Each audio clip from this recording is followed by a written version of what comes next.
Hello everyone, you are watching Hindi medium YouTube channel. आज के इस वीडियो में हम डिस्कस करेंगे अरस्तू के कानून संबंधित विचार, यानी कि अरस्तू ने अपनी पुस्तक पॉलिटिक्स में कानून के बारे में क्या विचार रखे हैं। इससे पहले अरस्तू से संबंधित हमने 5 वीडियोस अपलोड कर चुके हैं। उसके अलावा प्लेटो की कंप्लीट सीरीज़ भी हो चुकी है। तो ये आज का वीडियो जो होगा वो अरस्तू का 6th वीडियो होगा।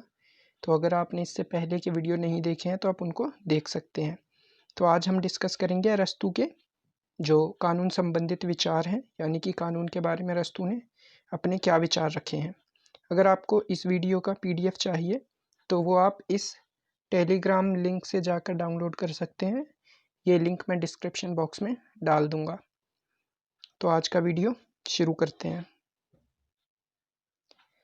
तो अरस्तू के विचार जानने से पहले, क्योंकि प्लेटो जो थे वो अरस्तू के गुरु थे, तो अरस्तू पर प्लेटो का काफ़ी प्रभाव पड़ा था। तो प्लेटो ने कानून के बारे में क्या कहा था उसको ज़रा एक लाइन में समझ लेते हैं। प्लेटो ने दार्शनिक राजा प्राप्त न होने की दशा में अपने ग्रंथ लॉज में कानून को सर्वश्रेष्ठ स्थान दिया है। यानी कि अगर आपने मेरा जो प्लेटो वाला वीडियो था वो देखा है तो आपको इसको समझने में काफ़ी इजीली आपको समझ में आ जाएगा। तो जो प्लेटो थे उन्होंने एक आदर्श राज्य की स्थापना की थी। उस आदर्श राज्य का जो शासक था वो कौन था? दार्शनिक राजा, ठीक है, फिलोसफर किंग। अरस्तु जो प्लेटो थे उन्होंने बोला था कि जो आदर्श राज्य है उसमें शासन कौन करेगा? फिलोसफर किंग, यानी कि दार्शनिक राजा। लेकिन जैसे जैसे समय बीतता गया तो जो प्लेटो थे उनको ये समझ में आने लगा कि जो उनके द्वारा बताई गई व्यवस्था है, यानी कि जो दार्शनिक राजा है या फिर आदर्श राज्य है, वो काफ़ी ज़्यादा हाइपोथेटिकल है और व्यवहारिक में वह इतना उपयोगी साबित नहीं हो सकता, यानी कि प्रैक्टिकली उसको अप्लाई नहीं किया जा सकता। तो इस वजह से जो प्लेटो थे उन्होंने अपनी आगे आने वाली पुस्तकों में जो जिनमें से एक उनकी पुस्तक थी लॉज, तो इसमें उन्होंने क्या कहा है कि यदि दार्शनिक राजा की प्राप्ति नहीं होती, यानी कि जो प्लेटो थे वो खुद समझ चुके थे कि जो उनके द्वारा दी गई व्यवस्था है आदर्श राज्य की वो काफ़ी ज़्यादा हाइपोथेटिकल है। तो उस स्थिति में अरस्तु जो प्लेटो थे उन्होंने क्या कहा कि दार्शनिक राजा की प्राप्ति न होने की दशा में अपने ग्रंथ लॉज में प्लेटो ने कानून को सर्वश्रेष्ठ स्थान दिया है, यानी कि कानून को सर्वोच्च स्थान दिया है। यानी कि दार्शनिक राजा यदि नहीं है तो उस स्थान पर या उसके बजाय किसको अरस्तु जो प्लेटो है उन्होंने सर्वोच्च स्थान दिया है, वो है कानून को, यानी कि कानून को अत्यधिक महत्व दिया है। तो इसी का प्रभाव अरस्तु पर भी पड़ा। अरस्तु ने भी अपने ग्रंथ पॉलिटिक्स में कानून को अति महत्वपूर्ण स्थान दिया है। राज्य में संवैधानिक शासन का इस बात से घनिष्ठ संबंध है कि वह सर्वश्रेष्ठ व्यक्ति द्वारा शासित हो अथवा सर्वश्रेष्ठ कानून द्वारा। तो बेसिकली जो संवैधानिक शासन है ये क्या है? यानी कि जो शासन नियम कानून विधि के अनुसार चलाया जाता है वह संवैधानिक शासन होता है। तो अरस्तु ने बोला है कि जो संवैधानिक शासन है उसका इस बात से घनिष्ठ संबंध है कि उसको बेसिकली चलाता कौन है, यानी कि शासन करता कौन है। यानी कि सर्वश्रेष्ठ व्यक्ति द्वारा शासित हो जो संवैधानिक शासन है उसमें जो शासन होता है या तो वह सर्वश्रेष्ठ व्यक्ति द्वारा होता है अथवा सर्वश्रेष्ठ कानून द्वारा, यानी कि कानून को और सर्वश्रेष्ठ व्यक्ति को यहाँ पर अरस्तु ने संवैधानिक शासन के संदर्भ में बताया है, क्योंकि वह शासन अपने प्रजाजनों की भलाई के लिए कानून के अनुसार भी होता है। यानी कि ये जो शासन होता है संवैधानिक शासन वो प्रजाजनों की भलाई के लिए कानून के अनुसार होता है, ऐसा अरस्तु कहते हैं। अरस्तु ने कानून की सर्वोच्चता को श्रेष्ठ शासन का एक चिन्ह माना है, यानी कि कानून की सर्वोच्चता को एक सर्वोत्तम महत्वपूर्ण स्थान दिया है, उसको एक चिन्ह की तरह प्रस्तुत किया है, सर्वश्रेष्ठ चिन्ह। और कहा है कि संवैधानिक शासक इच्छुक प्रजाजनों पर सहमति के साथ शासन करता है जो अधिनायक से बिल्कुल भिन्न होता है। यानी कि जो संवैधानिक शासन होता है उसमें जो शासक होता है वो आम लोगों की, जो जनसाधारण होते हैं, प्रजाजन होती है, उसके इच्छा के अनुसार शासन करता है, जो कि अधिनायक तंत्र से भिन्न होता है। क्योंकि अधिनायक तंत्र में एक व्यक्ति अपनी इच्छा अनुसार कार्य करता है, चाहे वह प्रजाजन की भलाई में हो या ना हो, यानी कि व्यक्ति द्वारा जब शासन किया जाता है तो वह अपनी भलाई को देखता है, ना कि प्रजाजन की भलाई को। आगे देखते हैं, अरस्तू के विचार से संवैधानिक शासन के 3 मुख्य तत्व हैं, यानी कि अरस्तू ने संवैधानिक शासन के 3 तत्व बताए हैं। पहला वो कहते हैं कि जो ये संवैधानिक शासन होता है वो जनता अथवा सर्वसाधारण की भलाई के लिए होता है, यानी कि ये किसी विशेष वर्ग की भलाई के लिए नहीं होता, अपितु जो सर्वसाधारण लोग होते हैं, आम जनता होती है, उनकी भलाई के लिए इस प्रकार का शासन होता है। दूसरे तत्व को बताते हुए वो कहते हैं कि ये एक प्रकार का विधि सम्मत शासन होता है, यानी कि इस शासन को कानून, नियम, विधि के अनुसार चलाया जाता है, ना कि किसी व्यक्तिगत इच्छा के अनुसार, यानी कि सभी व्यक्तियों की सहमति और कानून व्यवस्था के अनुसार इस प्रकार के शासन को चलाया जाता है, किसी व्यक्ति की मनमानी नहीं चलती। तीसरे तत्व को वो बताते हैं कि यह इच्छुक प्रजाजन का शासन है, ये केवल शक्ति द्वारा समर्थित निरंकुश शासन नहीं होता, यानी कि ये जो शासन होता है वो प्रजाजन का शासन होता है, यानी कि प्रजाजन की सहमति के अनुसार ये शासन किया जाता है और किसी एक व्यक्ति की शक्ति द्वारा ये समर्थित नहीं होता।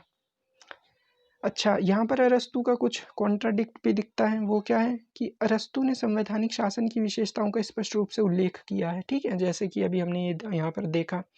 लेकिन इसके अलावा उन्होंने अरस्तू ने अब इस व्यवस्था का, यानी कि संवैधानिक शासन का या संवैधानिक व्यवस्था का कहीं पर ज़्यादा प्रयोग नहीं किया, ठीक है, व्यवस्थित रूप से उसकी परीक्षा नहीं की है, यानी कि प्रैक्टिकली उसको अप्लाई नहीं किया है। एक तरफ तो वो इसको काफ़ी ज़्यादा महत्वपूर्ण स्थान देते हैं इस प्रकार के शासन को, लेकिन वहीं दूसरी तरफ उन्होंने इसको कहीं प्रैक्टिकली प्रयोग भी नहीं किया है।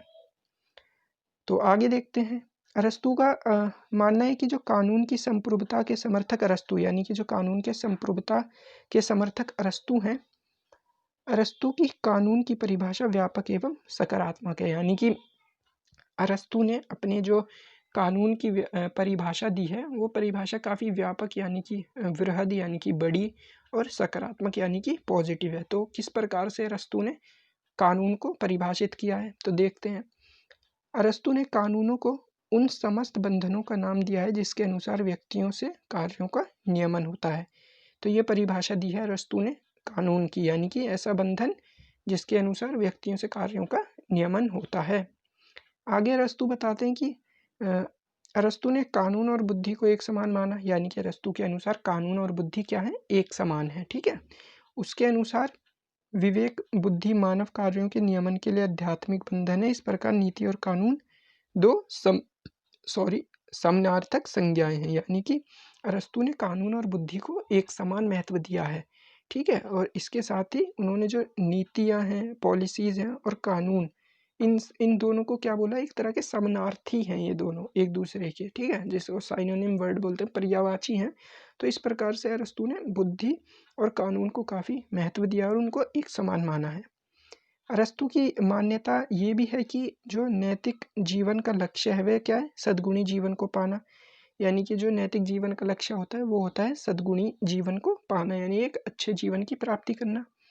और कानून के अनुकूल जीवन का लक्ष्य होता है न्याय को पाना, यानी कि जो कानून के अनुकूल जीवन होता है उसका उद्देश्य होता है न्याय को पाना, और जो नैतिक जीवन का उद्देश्य होता है वो होता है सद्गुणी जीवन को पाना। इस तरह न्याय और सद्गुण दोनों एक ही है, यानी कि अरस्तू ने न्याय और सद्गुण को एक मानकर ये कहा है कि जो नैतिक जीवन का लक्ष्य होता है वह सद्गुण होता है, वहीं जो कानून के अनुकूल जीवन होता है उसका लक्ष्य न्याय को पाना होता है। और न्याय और सद्गुण एक ही है, इसलिए नैतिक जीवन और जो कानून के अनुकूल जीवन होता है उनका लक्ष्य क्या होता है, एक ही होता है। आगे देखते हैं, कानून के स्वरूप को बताते हुए अरस्तू कहते हैं कि आदर्श कानून प्राकृतिक होते हैं, यानी कि जो आदर्श कानून होते हैं उनको नेचुरल बताया है अरस्तू ने। इसके साथ ही राज्य को एक नैतिक समुदाय यानी कि मोरल कम्युनिटी बोला है। अच्छा, इसका उद्देश्य यानी कि जो नैतिक समुदाय है यानी कि जो राज्य है उसका उद्देश्य क्या है, सद्गुणी जीवन को पाना, अतः उसके लिए प्राकृतिक, स्थायी व अपरिवर्तनशील विधियों की आवश्यकता है, ठीक है। यानी कि अरस्तू ने क्या बोला है कि सद्गुणी जीवन को पाने के लिए प्राकृतिक, स्थायी और अपरिवर्तनशील विधियों की आवश्यकता होती है। एक सर्वोत्तम राज्य के लिए अरस्तू प्राकृतिक तथा लोकाचार पर आधारित नियमों को महत्वपूर्ण स्थान देता है। इसके अलावा अरस्तू के अनुसार जो संविधान तथा सरकार है वह एक ही है, यानी कि संविधान और सरकार में कोई फर्क नहीं है, और वह संविधान के लिए कानूनों की आवश्यकता पर बल देता है। यानी कि संविधान बेसिकली होता क्या है, कानूनों की एक पुस्तक होती है जिसमें सभी कानून लिखे होते हैं, वह संविधान होता है और उस संविधान के अनुसार शासन किया जाता है। तो अरस्तू क्या बोलते हैं, वह संविधान के लिए कानूनों की आवश्यकता पर बल देता है, क्योंकि बिना कानूनों के तो संविधान बनाना पॉसिबल ही नहीं है। अर्थात वह विधियों के लिए कानून को आवश्यक मानता है, यानी कि विधियों के लिए कानून क्या है, आवश्यक है। साथ ही अरस्तू चाहता है कि सरकार कानून की संप्रभुता के अंतर्गत रहे, यानी कि अरस्तू ने सरकार को भी कानून के अंतर्गत रखा है, यानी कि कानून को सोवरेन माना है, उसको संप्रभु माना है। उसके अंतर्गत रहकर ही सरकार यानी कि जो शासन करने वाले लोग हैं वो कानून के अंतर्गत रहकर ही शासन कर सकते हैं। इसके आगे अरस्तू बोलते हैं कि एक व्यक्ति की सरकार को विधि की संप्रभुता को स्वीकार करना चाहिए, यानी कि जो एक व्यक्ति की सरकार होती है, जहाँ पर एक व्यक्ति शासन करता है, उनको क्या करना चाहिए, विधि की संप्रभुता यानी कि जो नियम कानून है उनकी संप्रभुता, सोवरेनिटी की स्वीकार करना चाहिए उनको, और उस व्यक्ति को कानून की कमियों तथा कमजोरियों को दूर करने का पूर्ण अधिकार होना चाहिए।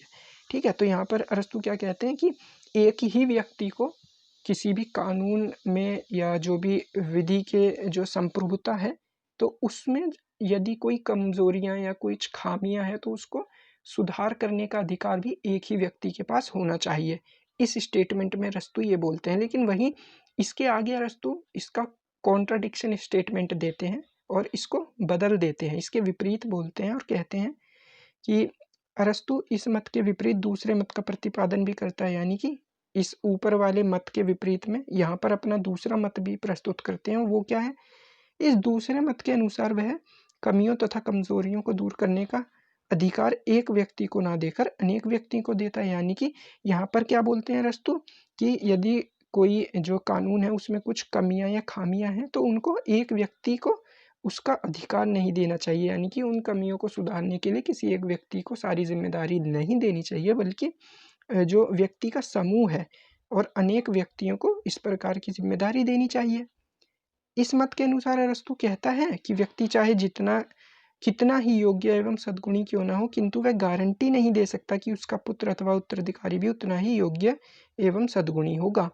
यानी कि अरस्तु कहते हैं कि एक व्यक्ति जो है वो चाहे कितना कितना ही योग्य, सद्गुणी, कितना इंटेलिजेंट, कितना ही विवेकी क्यों ना हो, लेकिन वह इस बात की गारंटी नहीं दे सकता कि उसका आने वाला जो पुत्र है या उत्तराधिकारी है वह भी उतना ही योग्य होगा, उतना ही विवेकी होगा या इतना ही बुद्धिमान होगा। इसलिए अरस्तु क्या बोलते हैं कि एक व्यक्ति की अपेक्षा व्यक्तियों के समूह को कानूनों की कमियों या कमजोरियों को सुधार करने के लिए उनको अधिकार देना चाहिए, ना कि एक व्यक्ति को, क्योंकि कभी तो एक व्यक्ति हो सकता है कि इतना समझदार हो कि वह इन कानूनों की कमजोरियों को आसानी से सॉल्व कर सकता है, लेकिन हमेशा ऐसा नहीं हो सकता है ना, क्योंकि जब भी शासक बदलता है तो वह ये गारंटी नहीं दे सकता कि आने वाला उत्तराधिकारी भी उतना ही योग्य और समझदार होगा।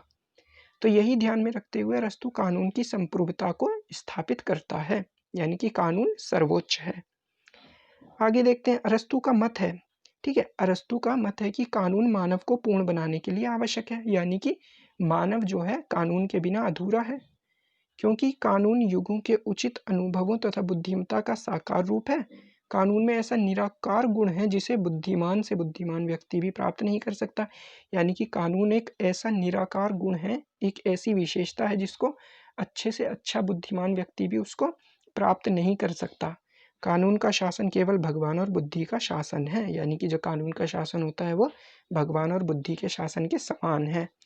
सच्चे राजनीतिक शासन में प्रजाजन को कानून की अधीनता स्वीकार करनी चाहिए, उनमें स्वतंत्रता की भावना होनी चाहिए और शासन इनकी सहमति पर आधारित होना चाहिए। ठीक है, यानी कि जो संवैधानिक शासन होता है, जो अच्छा या सच्चा राजनीतिक शासन होता है, उसमें प्रजाजन को क्या करना चाहिए, कानून के अधीन रहकर उसको स्वीकार करना चाहिए, और जो शासन करता है, जो शासन कर रहा है, उसका भी ये अधिकार बनता है कि वे इस प्रकार के कानून बनाए जो कि जनता के हित में हो। यदि जनता के हित में वो कानून नहीं है तो जनता उसको फॉलो नहीं करेगी। ठीक है, तो जनता कानून के अधीन तभी रह सकती है जब वे उनके हित में हो।